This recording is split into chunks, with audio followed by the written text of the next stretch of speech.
Imaginez une froidure si saisissante qu'elle engourdit vos pensées. Imaginez un silence profond, troublé seulement par le crissement de la neige sous vos pas. Maintenant, imaginez que, dans ce calme, un pas retentisse derrière vous, pas léger, mais lourd et irrégulier, qui s'interrompt dès que vous vous retournez. C'est l'histoire de 6 amis, tous en quête d'aventure, de nature et d'un éloignement total du monde moderne. Ils découvrent une cabane isolée, blottie contre le pic du diable. C'est un lieu enchanteur le jour, mais sombre et l'obscurité impose un danger cruel la nuit, ignorant qu'une présence hantait cette montagne depuis des décennies.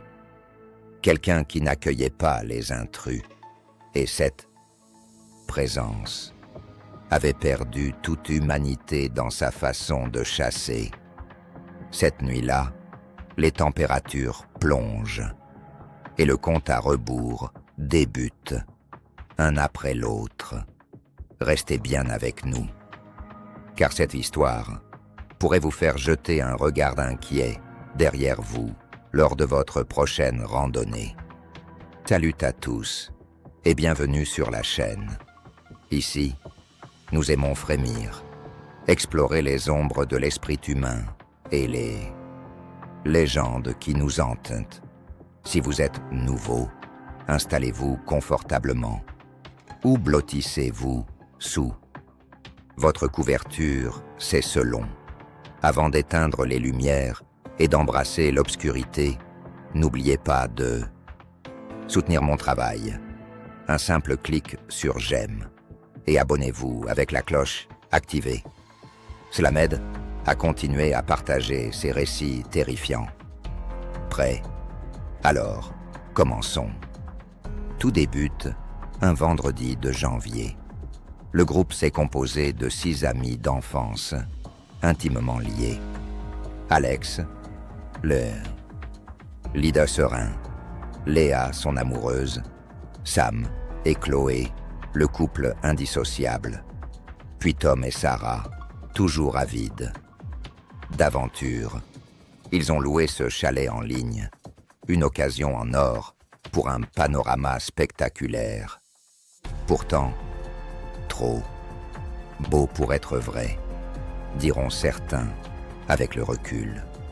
La route sinueuse s'enfonce de plus en plus dans la forêt. Plus ils avancent, plus ils s'éloignent de la civilisation. Les barres de réseau de leur téléphone disparaissent peu à peu. C'est exactement ce que nous voulions, s'exclame Tom, riant en rangeant son appareil désormais inutile. Ils sont enchantés, sans imaginer que ce silence numérique serait leur pire cauchemar. À leur arrivée, le chalet les éblouit.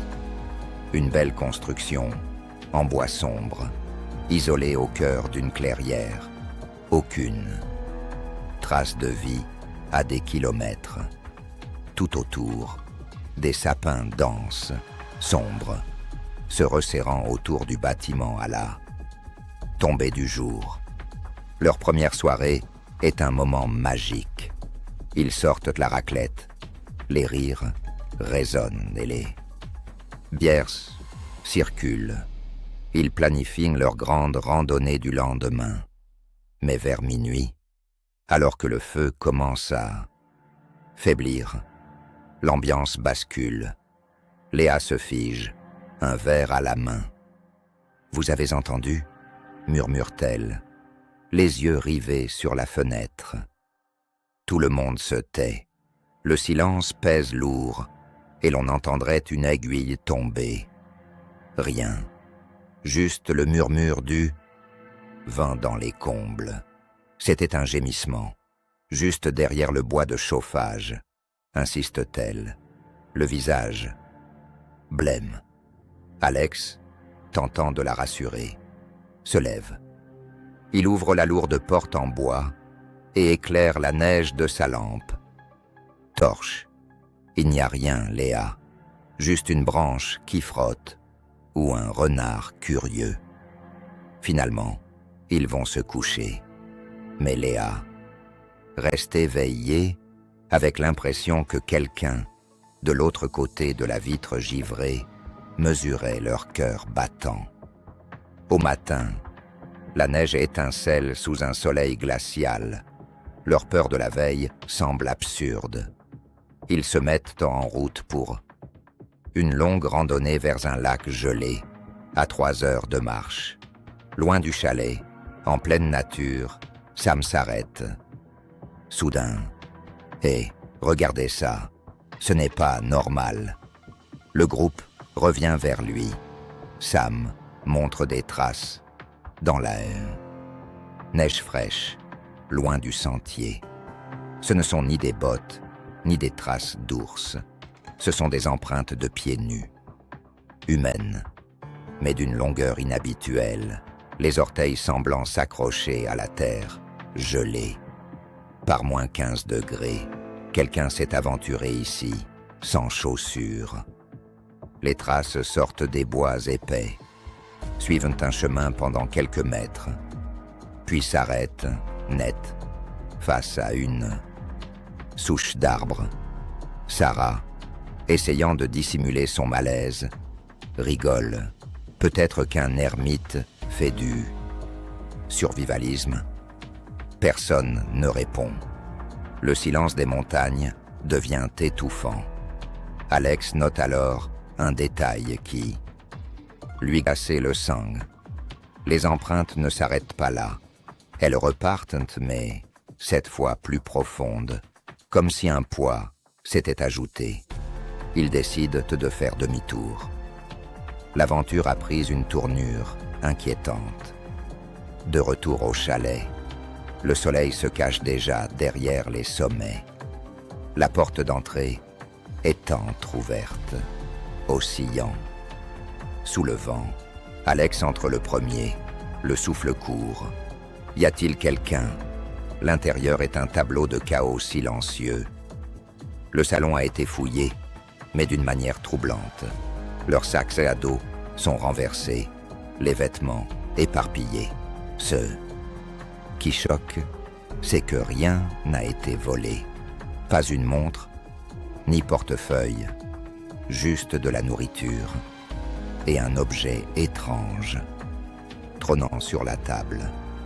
Un petit cœur en bois, grossièrement sculpté, avec des empreintes d'ongles visibles. Un clou, rouillé, le traverse de part en part. Un message clair. Ils sont la proie, et le chasseur a déjà investi leur antre. La panique éclate. Chloé hyperventile. Il souhaite fuir, prendre la voiture pour la ville la plus proche. Mais Tom, regardant par la fenêtre, pousse un cri étouffé. « Les gars, la voiture, ce n'est pas possible. » Il se rue vers la fenêtre. Le pneu avant droit du SUV est déchiqueté. Ce n'est pas une simple crevaison. Le flanc est lacéré par une force telle que la jante est tordue. Ils sont piégés. La nuit s'installe et le froid devient létal. Séparés, sans communication, et un prédateur rôde dehors dans l'obscurité. Ils barricadent comme ils peuvent, poussant meubles contre la porte, fermant des volets à l'étage. Ils éteignent toutes les lumières pour éviter toute ombre visible depuis l'extérieur. Rassemblés dans le salon, armés de couteaux, de cuisine et de bâtons, l'attente est insoutenable. Chaque seconde semble une heure. Le bois du chalet craque sous les effets du gel. Tout à coup, un coup violent heurte le mur extérieur, juste derrière Léa. Elle hurle, se jetant au sol. Puis, un rire, rauque, profond, qui ne semble pas humain, résonne autour d'eux. Ils se jouent de nous. murmure Alex, les larmes aux yeux. La vitre de la cuisine explose en morceaux. Ce n'est pas un simple projectile, c'est une hache rouillée, couverte de sève noire, qui se plante dans la table, à l'emplacement du cœur en bois qu'ils avaient vu auparavant. Tom, en proie à la terreur et à la rage, perd son sang-froid. J'en ai assez de l'attendre. Il saisit un couteau et, avant qu'on ne puisse l'arrêter, il traverse la fenêtre brisée pour défier l'inconnu. « Tom, reviens !»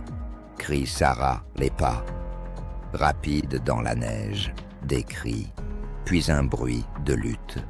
Un cri de douleur transperce la nuit, puis le silence. 10 secondes plus tard, un objet lourd est lancé à travers la vitre brisée, roulant au sol.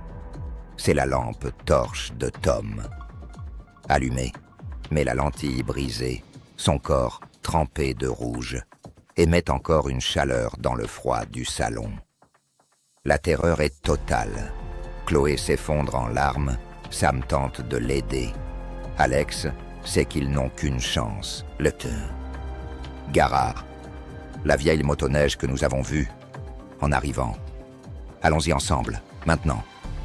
Il s'élance vers la porte arrière, courant vers le petit bâtiment. Dans la neige, une silhouette massive émerge des arbres. Ce n'est pas un homme, mais un colosse en peau de bête, ses yeux reflétant la lumière de la lune d'une lueur sauvage. Il avance fermement, chaque pas le rapprochant d'eux. Il pénètre dans le garage. Alex ferme la porte. Il monte sur la motoneige. Les autres s'agrippent. La clé est sur le contact. Alex la tourne. Le moteur tousse, crache de la fumée noire, ne démarre pas. Allez, marche, s'il te plaît. Un coup de hache frappe la porte. Une autre frappe l'explose. Une main énorme, aux griffes noires cherche le verrou. Le moteur gronde enfin. Un rugissement de salut. Alex accélère, brisant la porte fragile, et s'élance dans la nuit. Ils zigzaguent entre les arbres, guidés par l'instinct. En se retournant, Sarah voit le tueur immobile, la hache à la main, les observant disparaître comme s'ils savaient que la montagne achèverait l'ouvrage. Après 2 heures d'errance et de frissons de froid, ils atteignent une route départementale où une patrouille de gendarmerie les récupère. Les recherches commencent dès l'aube. Les autorités retrouvent le Sanclépti. Chalet, étrangement immaculé, ordonné, comme si nul n'y avait jamais mis les pieds. Leurs sacs, les traces, sang, la hache, tout a disparu. Les empreintes dans la neige, balayées par une tempête, et le corps de Tom. Jamais retrouvé, pas une trace, pas un filament de vêtements, rien. Les anciens du village murmurent du gardien du pic, un homme qui aurait perdu la raison il y a 40 ans, éliminant chaque intrus. Alex, Léa et les autres vivent maintenant avec des verrous triples sur leurs portes. Les n'osent plus entrer en forêt, car ils savent qu'une présence les a observés, qu'elle les a laissés partir ce soir-là pour une raison, pour qu'ils puissent raconter cette histoire et alimenter la peur des montagnes. Et vous? Regarderez-vous les sommets enneigés de la même manière lors de vos prochaines vacances si cette histoire vous a glacé le cœur? Laissez un pouce bleu pour soutenir mon travail et partagez vos théories sur le sort de Tom dans les commentaires. Abonnez-vous pour ne rien rater de nos prochains récits. Prenez soin de vous. Et surtout, ne traînez pas dehors tard le soir.